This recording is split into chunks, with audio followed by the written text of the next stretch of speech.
Hi ಎಲ್ಲರಿಗೂ ನಮಸ್ಕಾರ. Welcome to my YouTube channel. ನನ್ನ ಮೊದಲನೇ ವ್ಲಾಗ್ಗೆ ಸ್ವಾಗತ. ನಾನು ಮತ್ತು ನನ್ನ ಫ್ಯಾಮಿಲಿ ಸಮೇತ ನಾವು ಮಂತ್ರಾಲಯಕ್ಕೆ ಹೋಗಿದ್ವಿ.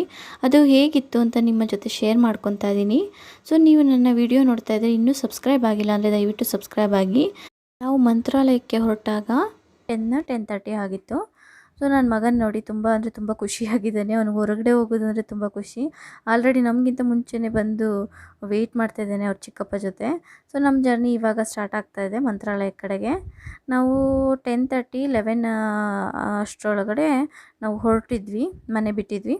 ಸೊ ನಾನು ಅಲ್ಲಿ ಮಂತ್ರಾಲಯಕ್ಕೆ ರೀಚ್ ಆಗಿದ್ದು ನಾವು 5 o'clock ಆಗಿತ್ತು.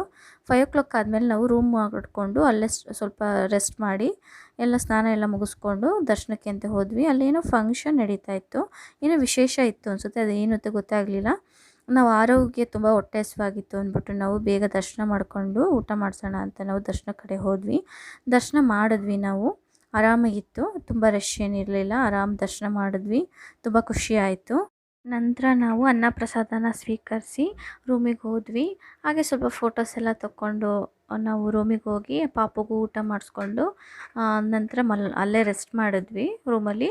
ಮಾರ್ನಿಂಗು ನಾವು ಬೇಗ ಎದ್ಬಿಟ್ಟು ದರ್ಶನಕ್ಕೆ ಹೋಗೋಣ, ಪಾಪುದು ಮುಡಿ ಮತ್ತು ತುಲಾಭಾರ ಸೇವೆ ಇತ್ತು, ಅದಕ್ಕೆ ಬೇಗ ರೆಸ್ಟ್ ಮಾಡೋಣ ಅಂತ ಹೋದ್ವಿ.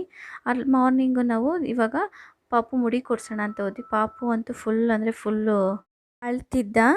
ಅದಕ್ಕೋಸ್ಕರ ಸ್ವಲ್ಪ ನಿಧಾನನೇ ಅವರು ಮಾಡಿದ್ರು, ಮುಡಿ ತೆಗೆದ್ರು.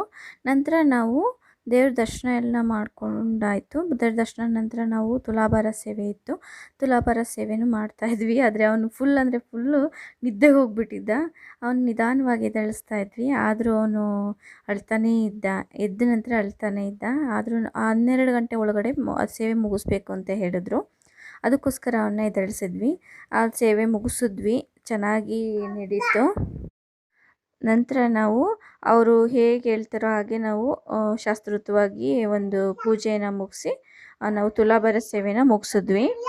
ನೀವು ಏನಾದರೂ ತುಲಾಭಾರ ಸೇವೆ ಮಾಡಬೇಕು ಅಂದರೆ ನಾವೇ ಏನು ಕೊಡ್ತೀವಿ ಅಂತ ಅಂದ್ಕೊಂಡಿರ್ತೀವಿ ಅದನ್ನು ನಾವೇ ಮನೆಯಿಂದನೇ ಇಲ್ಲ ಅಲ್ಲೇನೂ ಸಿಗುತ್ತೆ, ಅಂಗಡಿಗಳಲ್ಲಿ ತೊಗೊಂಡೋಗ್ಬೇಕು, ಆ ಮಠದಲ್ಲೇ ಸಿಗಲ್ಲ. ಸೊ ನಾವು ಏನು ಅಂದ್ಕೊಂಡಿರ್ತೀವಿ ಅದನ್ನು ತೊಗೊಂಡೋಗಿ ನಾವು ತುಲಾಭಾರ ಸೇವೆನ ಮಾಡ್ಬೋದು. ಯಾವುದೇ ರೀತಿ ದುಡ್ಡಾಗಲಿ ಏನು ತೊಗೊಳ್ಳಲ್ಲ ಅಲ್ಲಿ. ನಾವು ತೊಗೊಂಡೋಗಿ ಕೊಟ್ಟರೆ ಅಲ್ಲಿ ಸೇವೆನ ಶಾಸ್ತ್ರೋಕ್ತವಾಗಿ ಯಾವ ಥರ ಮಾಡಬೇಕು ಆ ಥರ ಮಾಡಿಕೊಡ್ತಾರೆ. ಇವಾಗ ನಮ್ಮದು ಪೂಜೆ ನಡೀತಾ ಇದೆ, ನೋಡಿ ನಡೀತಾ ಇದೆ. ಆದರೂ ಫುಲ್ ನಿದ್ದೆ ಅಂತ ಅಳ್ತಾ ಇದ್ದಾನೆ. ಆದರೂ ಅವರು ನಿಧಾನವಾಗಿ ಹೀಗೆ ಮಾಡಿ ಅಂತ ಹೇಳ್ಕೊಡ್ತಾಯಿದ್ರು, ಹಾಗೆ ಮಾಡಿದ್ವಿ.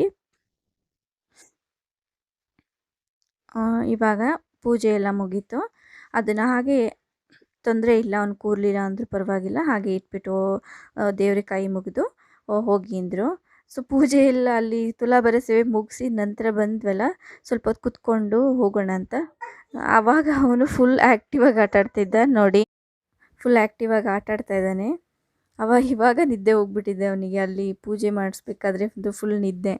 ಸೊ ಅವನು ಸ್ವಲ್ಪ ಆಟಾಡ್ತಿದ್ದ, ಆಟಾಡಲಿಕ್ಕೆ ಬಿಟ್ಟು ಅಲ್ಲ ದೇವ್ರ ದರ್ಶನ ಎಲ್ಲ ನೀಟಾಗಿ ಆಯಿತು. ನಮಗೂ ತುಂಬ ಖುಷಿಯಾಗಿತ್ತು. ಅವನಂತೂ ಎಲ್ಲಿ ನೋಡಿದ್ರೂ ಕೈ ಮುಗಿಯೋದು, ಅಡ್ಬಿಡೋದು ಹಾಗೇ ಮಾಡ್ತಿದ್ದ. ಹೀಗೆ ಆಟ ಆಡಿಕೊಂಡು ಸ್ವಲ್ಪ ಹೊತ್ತಾದಮೇಲೆ ನಾವು ಸ್ವಲ್ಪ ರೆಸ್ಟ್ ಆದಂಗೂ ಆಗುತ್ತೆ. ದೇವರ ಸನ್ನಿಧಿಲಿ ಕೂತ್ಕೊಂಡ್ರೆ ಏನೋ ನೆಮ್ಮದಿ ಅಂತ ಸ್ವಲ್ಪ ಜಾಸ್ತಿ ಹೊತ್ತೇ ಕೂತ್ಕೊಂಡ್ವಿ ನಾವು. ತುಂಬ ಖುಷಿ ಆಯಿತು ನನಗಂತೂ. ಹೀಗೆ ಅವ್ರ ತಾತ ಜೊತೆ ಎಲ್ಲ ಸ್ವಲ್ಪ ಓಡಾಡಿ ನಂತರ ನಾವು ಹೊರಟ್ವಿ. ಸೊ ಇಲ್ಲಿಗೆ ನಾನು ನನ್ನ ಒಂದು ವ್ಲಾಗ್ನ ಮುಗಿಸ್ತಾ ಇದ್ದೀನಿ. Thank you.